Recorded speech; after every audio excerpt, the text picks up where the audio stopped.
Okay, so this second part of electricity, we're now looking at calculations in parallel.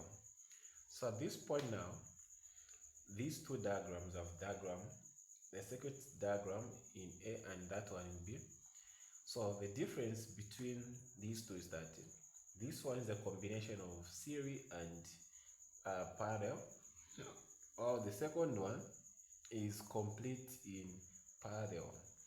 So for the calculations in these two diagrams, this one, we need to know the principles which have been used for us to find the answer in these two diagrams. So the first one, whenever you are calculating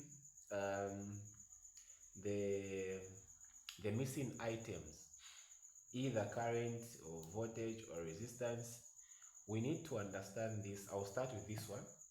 So the first thing here is that when you are finding the total resistance, the formula which we use is that 1 over RT, mean total resistance, is equal to 1 over R1 plus 1 over R2 plus, depending the number of resistors you have in a circuit diagram.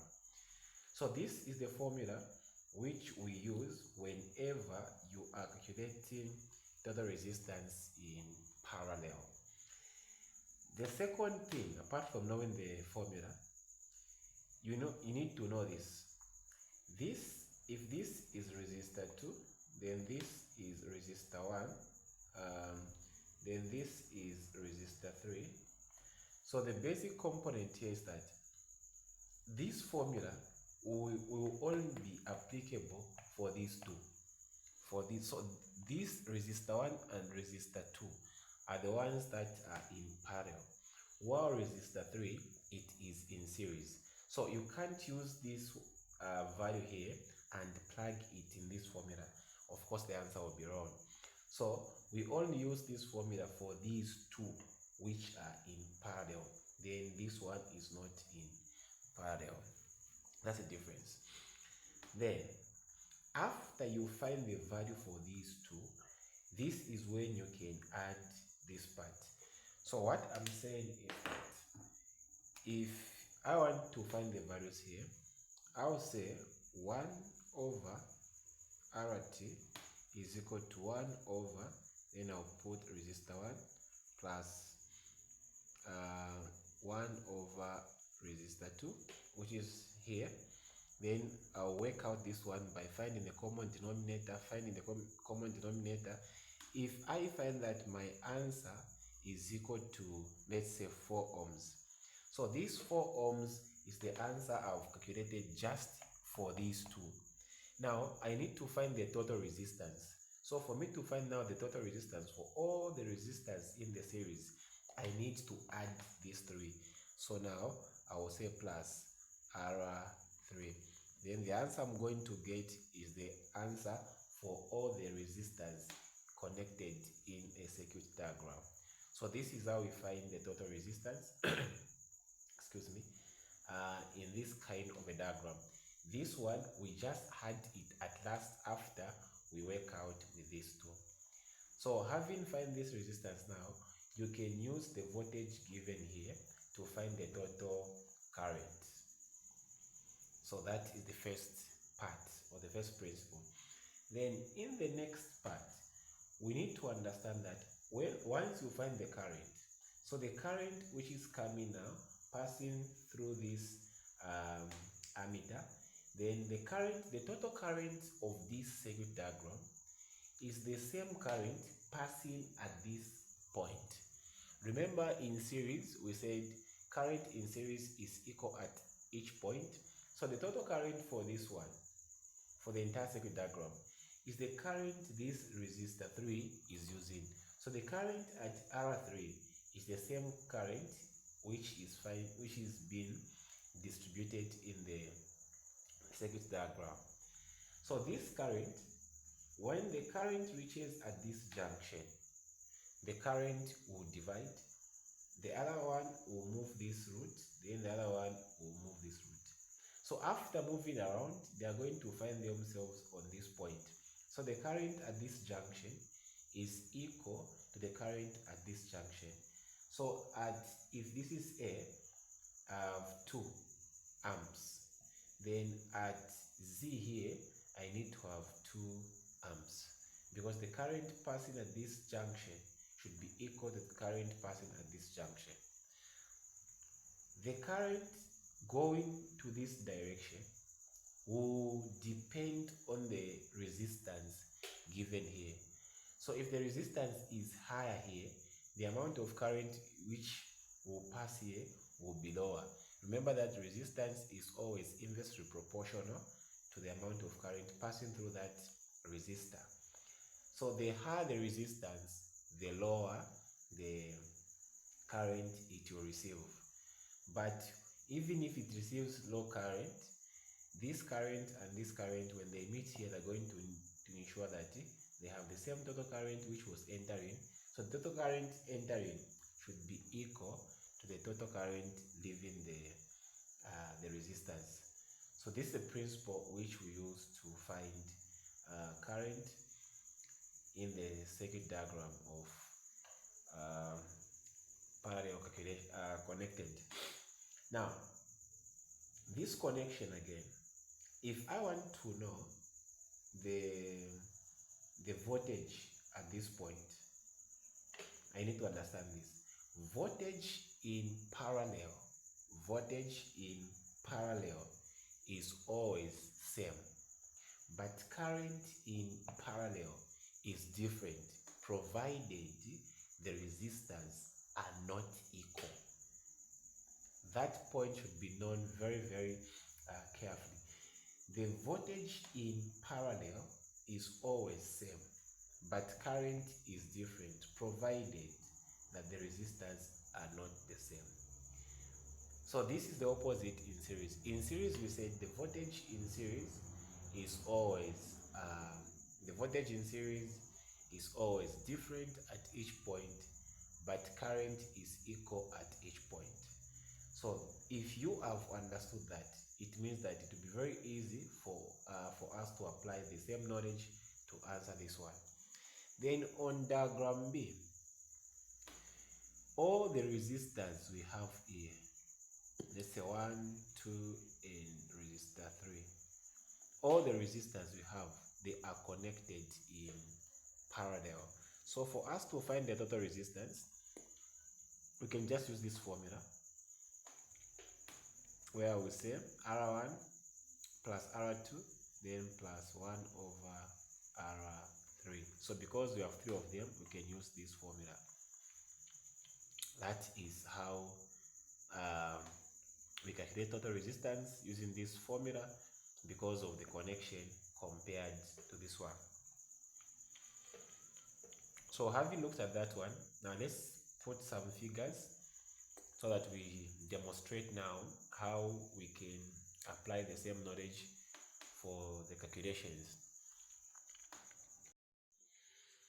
Okay, so this is the question which we have now. So from what we discussed on the previous diagram, now we have put the diagram with actual figures. So the questions, we have calculated the total resistance, of course, in the circuit diagram. Then B, total current passing through the circuit. Then C, we have current at each resistor. So the first approach is that we need to find the total resistance in parallel. Then after finding total resistance in parallel, then we add this one which is in series. Therefore, we'll say 1 over RT is equal to 1 over R1 plus 1 over R2.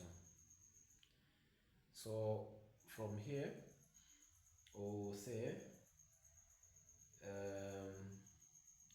1 over, then we have 4 plus 1 over, we have 6. Then the common denominator where 4 and 6 can go will get 12. So 4 into 12, 4 into 12 which is 3, 3 times 1, we're going to get 3 plus, then 6 into 12 is 2, 2 times 1 we have 2. So here we're going to have 5 over 12. Then we bring down this one, 1 over total resistance. At this point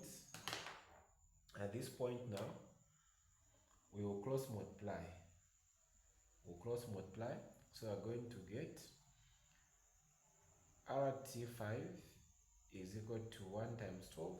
We are going to get 12. So we divide by 5, we divide by 5. Then we cancel.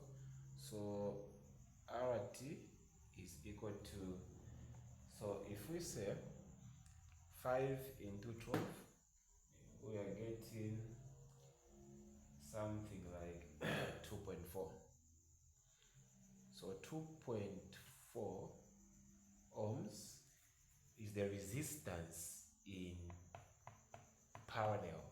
Now, for us to find the total resistance, we are going to add this one now.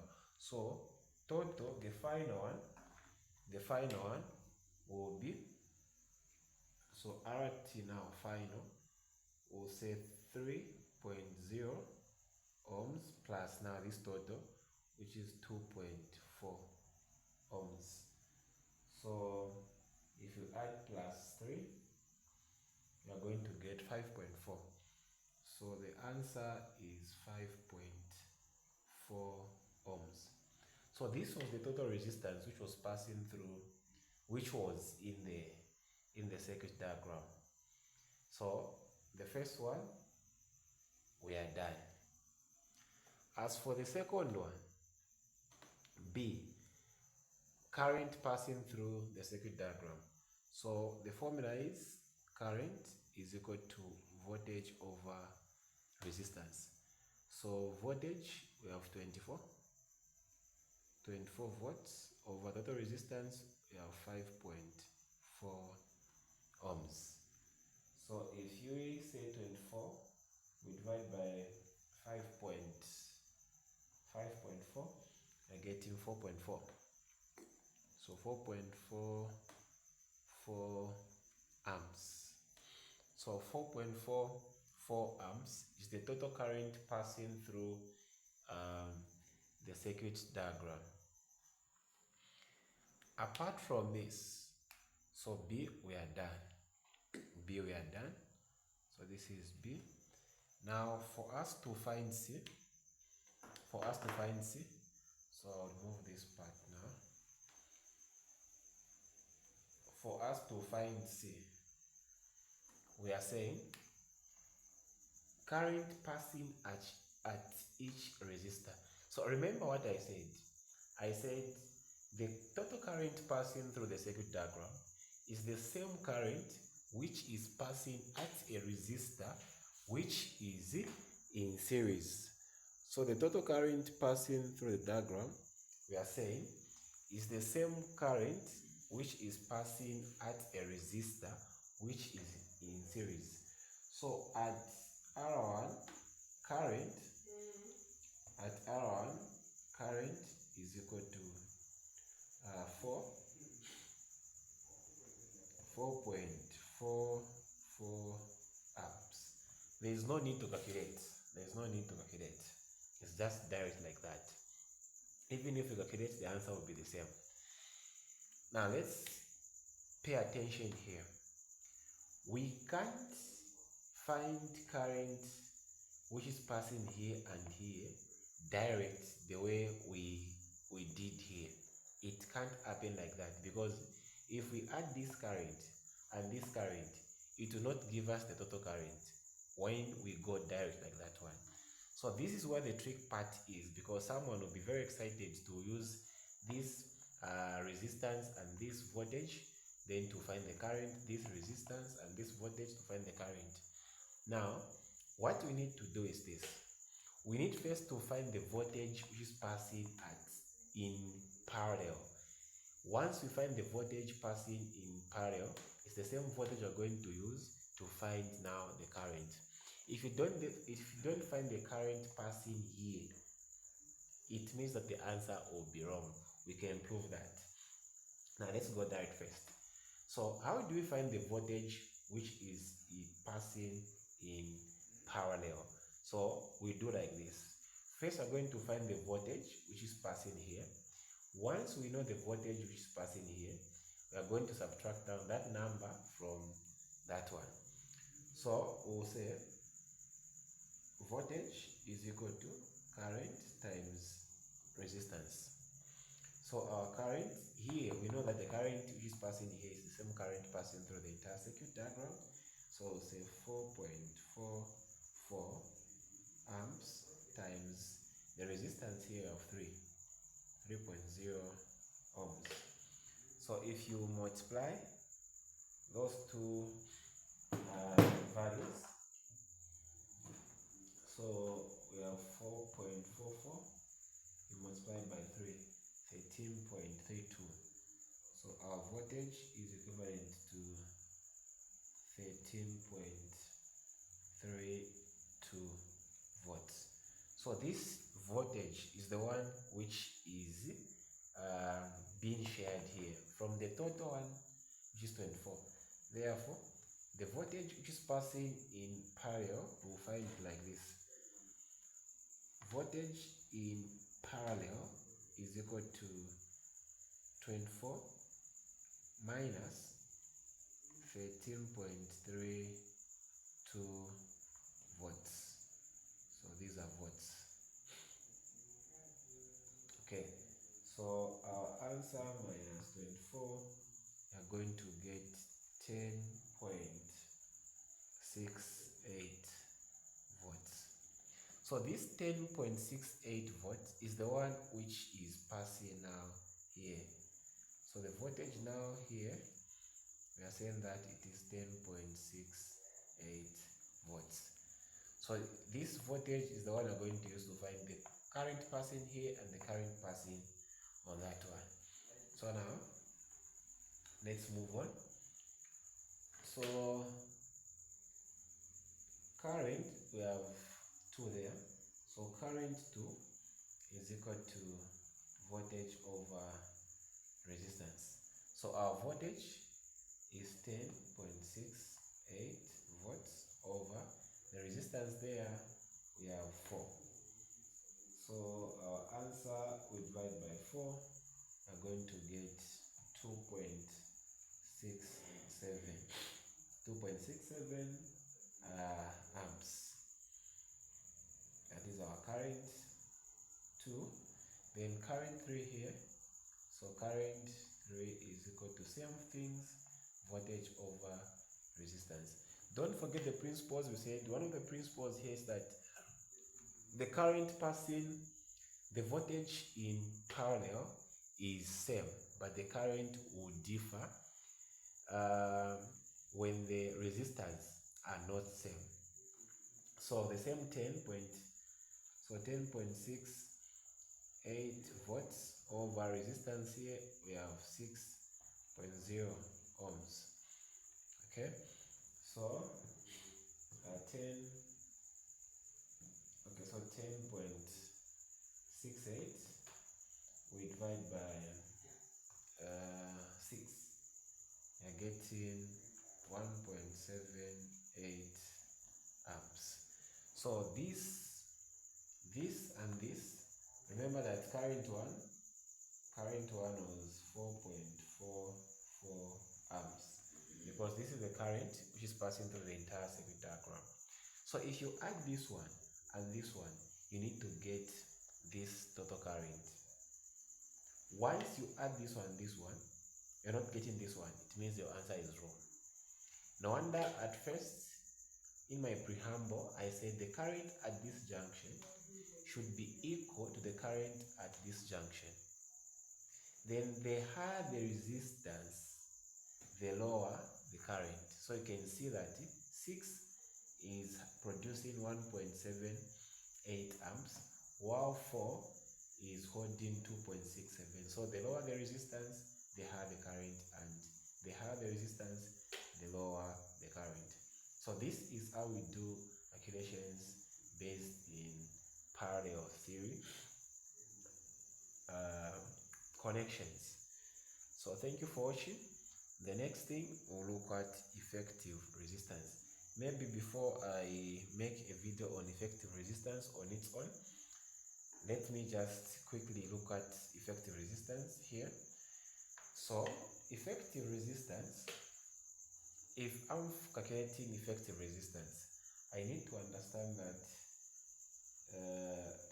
effective resistance is equal to R1 times R2 over R1 plus R2. So we use this formula only for the resistors which are in parallel, the two. So for example, here and here, I'll say 4 times 6 over 4 plus 6. So in this, now we'll say, since we know that 4 times 6 is equivalent to 24, so 24 over, here we're going to get 10. So 10 into 24, we're going to get 2.4 ohms. Remember that at one point we found this answer when we introduced the formula of sin 1 over those things. So if effective resistance formula is the formula which we use to find total resistance in parallel in a very fast way, but we just need to use this formula when the question demands that. Then for the sake of section A, where there is multiple choice, you can use this one in a very fast way to find the total resistance so that you can come to a conclusion very fast.